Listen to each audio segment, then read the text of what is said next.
Tudo bom, terceiro ano? Iniciando a explicação do outro capítulo, Sociedade e Espaço Urbano, se não me engano, capítulo 13, que eu esqueci de anotar aqui, e se a memória não me falha.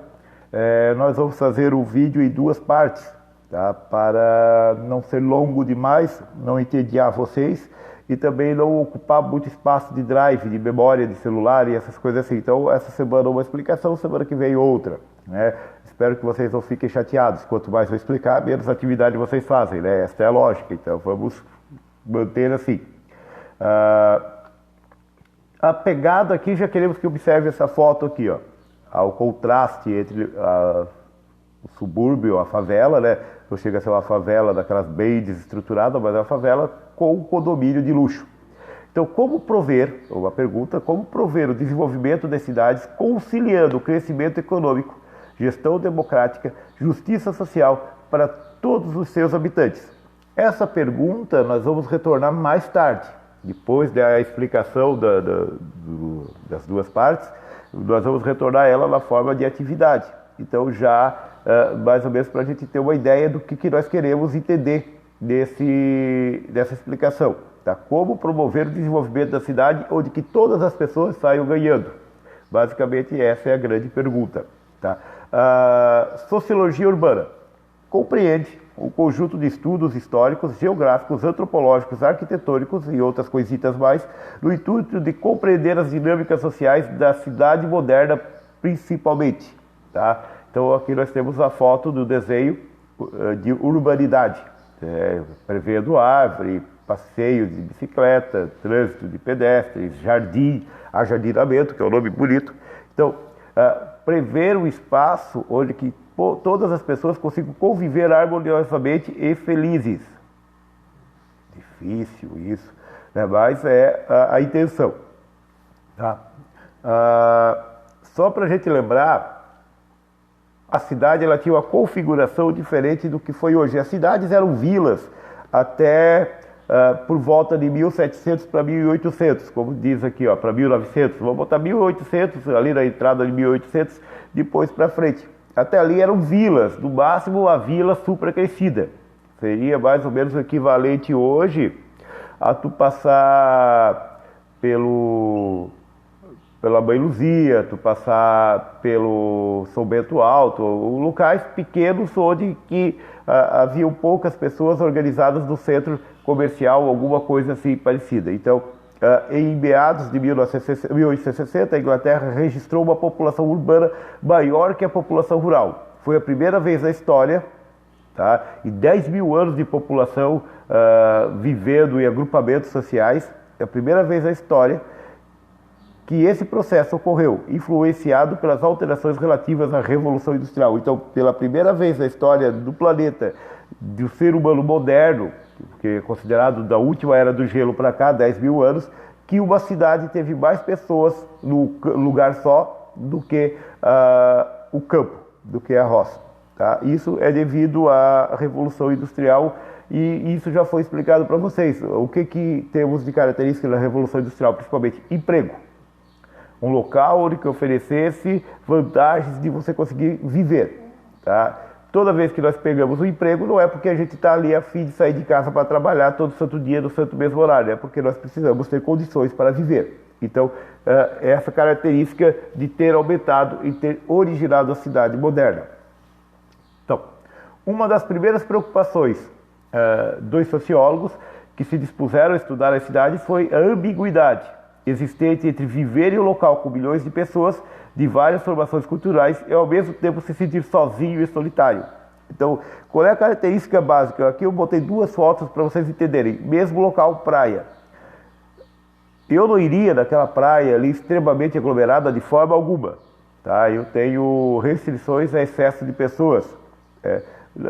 Vou botar que eu tenho uma certa antipatia social, mas é que muitas pessoas equivale a muitos problemas. Por outro lado, tem muita gente se sentindo solitária, mesmo que estivesse ali no meio daquela população gigantesca ali, estaria extremamente solitário. Seria esse sentido, eu não tenho ninguém. Aquela frase famosa, eu não tenho ninguém. Então, a primeira coisa que a gente estuda em sociologia é como tu vai fazer com que muitas pessoas consigam viver num espaço só. Vamos colocar de pegada, esgoto. Para onde que vai o dejeto humano de uma cidade?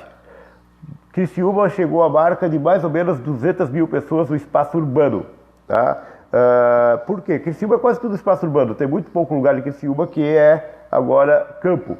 Então vou botar que existam 150 mil pessoas no espaço urbano. 150 mil pessoas fazendo cacaca o dia todo. Dando descarga em banheiro, botando lixo em sacola, botando na beira da estrada.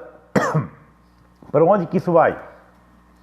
Como é que tu vai fazer a Casan aqui da nossa região atende Criciúma, Cocal, parte de Morro da Fumaça, parte de Maracajá, Forquilinha e Içara.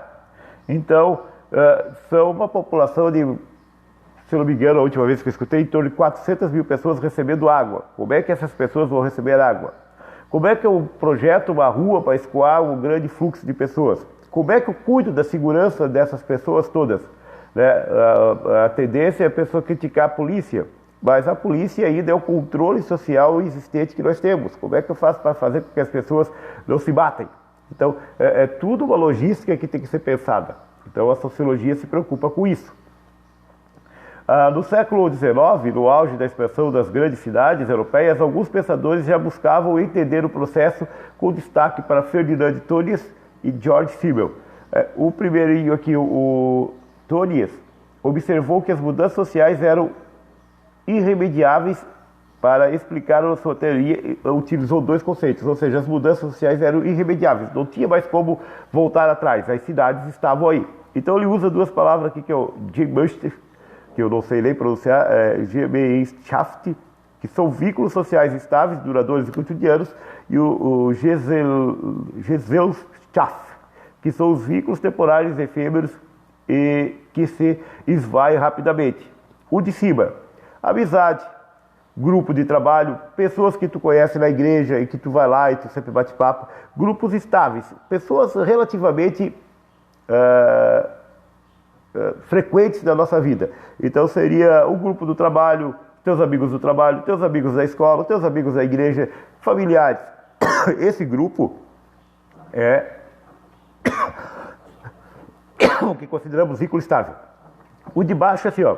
Eu passei pela catraca do ônibus, vi o motorista, vi o cobrador, mas sentei lá no banco e as pessoas que estavam no banco não eram minhas amigas. São pessoas que estão no ônibus naquele momento. São pessoas que eu vi hoje, eu nunca conversei com elas. Então, isso é efêmero. Eu entrar um dia numa padaria, numa lanchonete que eu nunca entrei e comprar algo, isso é efêmero, é o transitório, tá bom? Já o Simmel trabalhava com a ideia que a grande variedade de estímulos constantes que um cidadão transpassa em seu cotidiano, como atravessar a rua, olhar para o semáforo, ouvir o vendedor, olhar os carros e demais realizações, o excesso de estímulo, no caso, presentes nas grandes cidades, faz com que os moradores dos grandes centros urbanos assumam uma postura de indiferença frente à sua vivência social. O autor vai trabalhar com o pensamento que os indivíduos se desconectem da realidade e que vivem para poderem sobreviver. Ou seja, a gente fica meio que entorpecido, meio anestesiado à sociedade. Nós vivemos com tanto estímulo, recebemos tanta informação ao mesmo tempo, que automaticamente a gente começa a parar de perceber as pessoas, começa a parar de entender elas. Tá? Então a gente fica anestesiado para poder sobreviver, senão a gente morreria de tanta informação. Após, veio a Escola de Chicago. A Escola de Chicago surge na década de 60, 70 e ela veio com uma outra ideia. Né? A Escola de Chicago foi formada por um grupo de pensadores que entendia a cidade de forma ecológica, isto é, ou isso significa dizer, de certa forma, que tentavam entender a funcionalidade da cidade em todos os seus sentidos. Apoiavam-se nas ideias do outro sociólogo, o Simmel, e também o Tönnies. Por quê? Porque a cidade em si é uma selva. Né? Tem a música do Guns N' Roses, né? A selva de pedra, né? Bem-vindo à selva, que é a cidade. E nós aqui temos mais ou menos um espaço ecológico. Há ambientes e ambientes dentro da cidade e esses ambientes devem ser estudados. Né? Mais para frente vai vir um esquemazinho ali que eu mostro para vocês. Que, por exemplo, nós temos aqui a característica de que estudamos na Santa Luzia. Ele é um bairro de subúrbio, longe dos centros urbanos e dos centros industriais, que tem outro tipo de ambiente. Então, esses círculos populacionais também são um sistema ecológico, só para vocês entenderem um pouco. Aqui, ó. Como é que isso funciona? Deixa eu tirar primeiro meu rosto da frente. E o daí, né? Para voltar ali, volta. Isto. A ecologia urbana pretende estabelecer pontos entre a biologia e as variadas relações que se desenvolvem nas cidades. Hoje é uma teoria ultrapassada nas ciências sociais, mas já foi muito usada. Então nós temos aqui os centros concêntricos, ou como é visto. Deixa eu ampliar esse aqui, ó. Distrito Central de Negócios, que é o miolo da cidade, vamos colocar assim, né? O centro. Zona de transição, grupos de imigrantes recentes, casas deterioradas, fábricas e prédios abandonados. Pode ir lá no centro. No centro tem uma área de locais do centro ali, ao redor, que tem casas velhas caídas ao pedaço, hotéisinhos baratos, rodoviária. Então, é uma zona de transição. Entre cá e lá. Depois nós temos a zona da classe trabalhadora, domicílios alugados. Então os prédios que estão no centro, os apartamentos, as casas que estão ali. Depois nós temos a zona residencial, que é onde praticamente todo mundo mora, que são os bairros afastados, né? Eu moro no Mariacel, vocês moram na Santa Luzia, ali no entorno da Grande Santa Luzia, São Defende, Manaus, Cabélia, Esperança. Isso aí são zonas residenciais. E a zona de viagem habitual, que são os subúrbios, que são fora, para outros lugares que a gente vai, outros cantos, temos que viajar, fazer entrega, conhecer, passear, essas coisas assim. Então aqui temos um outro esquema, né? O centro comercial, o CBD ali, zona de transição, residencial, a mesma coisa, só que de outra visão, né? Um de um jeito, outro de outro, tá bom? E a escola de Chicago, então, na escola de Chicago ainda, né, Donald Pearson estabeleceu um modelo comunidade e sociedade como forma de explicar as dinâmicas urbanas. Então, o que é uma comunidade? São vilas, aldeias, um lugar onde todos se conhecem e têm mais ou menos as mesmas ideias, onde o coletivo infere no sentido individual. A aldeia em si, todo mundo pensa parecido, todo mundo é igual e todo mundo funciona na mesma necessidade, que é diferente da sociedade, que é a cidade. Então, é a cidade onde há uma informação de troca, estímulo diversos, onde o indivíduo se dilui no meio do coletivo. Você, na cidade, é ninguém. Vamos botar assim, eu sou mais um no meio da população, eu sou mais um no meio da massa. Tá? Eu não sou o Odair professor. É só se tu passar no meio da rua que tá, professor. Fora isso, nós não somos conhecidos. Nós somos mais um no meio da multidão, né? Que nem diria a música do Engenheiros do Havaí. Então, a diferença de uma vila para uma sociedade. Na vila você tem importância, não quer dizer que na sociedade você não tem, mas na vila você é alguém. Fez cagada, vão saber. Fez algo bom, vão saber. Na sociedade já é diferente, nós estamos ali vivendo a nossa vidinha dia a dia, e se não acontecer alguma coisa espetacularmente diferente, né, nada vai ser... para que eu tenha destaque, nada vai acontecer para que eu vire alguém importante de uma hora para outra, tá? Só para a gente ter uma ideia. Aqui nós temos então a ideia de uma super cidade, né? Olha ali, ó, os variados e intensos estímulos urbanos, tá? Por que eu estou esticando o pescoço? Porque meu celular está apoiado no negócio e não deixa eu ler, tá? Então a cidade tem esse excesso de informação, barulho e estímulo, que deixa a gente meio louquinho e também nos deixa meio anestesiado contra as outras pessoas, contra a vidinha pacata de alguém que vive numa comunidade, no caso aqui no Amazonas, tá? Ó, em pequenas comunidades, como as isoladas, o fator coletivo impera sobre os indivíduos. Ajuda, mútua, conhecimento, visita. Então, há diferença entre um e outro. Então, aqui o esquema básico, é a nossa última tela do dia, né?